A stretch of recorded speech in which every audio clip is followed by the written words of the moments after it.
अब आपको बताएं कि मौसम सरमा ने कराची को अलविदा कह दिया है। दर्जा हरारत बतदरीज बढ़ने लगा है। आइंदा 2 रोज़ में मौसम के तेवर कैसे रहने वाले हैं, ये बता रही हैं सालेहा फिरोज़ खान।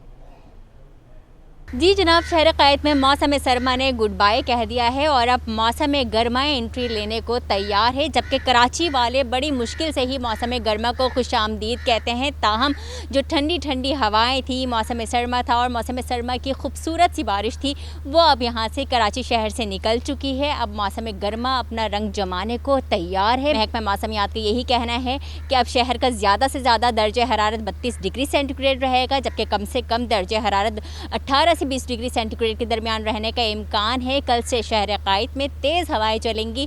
हवा की सिमत जनूब मगरिब होगी। ये समंदरी हवाएं होंगी जिसकी रफ्तार 25 किलोमीटर फ़ी घंटा होगी। अगर हवा की रफ्तार 25 किलोमीटर फ़ी घंटा से ज़ायद हुई तो वो गर्द आलूद हवाएं भी हो सकती हैं, जबकि शहर का मतला मुकम्मल तौर से साफ़ रहेगा। हवा में नमी की तनासुब की बात करें तो सुबह के औकात में हवा में नमी का तनासुब बढ़ा रहेगा, 80 और 90% होगा, जबकि दोपहर के औकात में जो हवा में नमी का तनासुब रिकॉर्ड किया जा सकता है वो 50 से 60 होगा। चूँकि समंदरी हवाएं चलती रहेंगी तो गर्मी की शिद्दत का एहसास उतना ज़्यादा नहीं होगा, जबकि आइंदा 2 रोज़ के दौरान शहर क़ायद का ज़्यादा से ज़्यादा दर्जा हरारत 32 डिग्री सेंटीग्रेड रहने का इम्कान है। जी।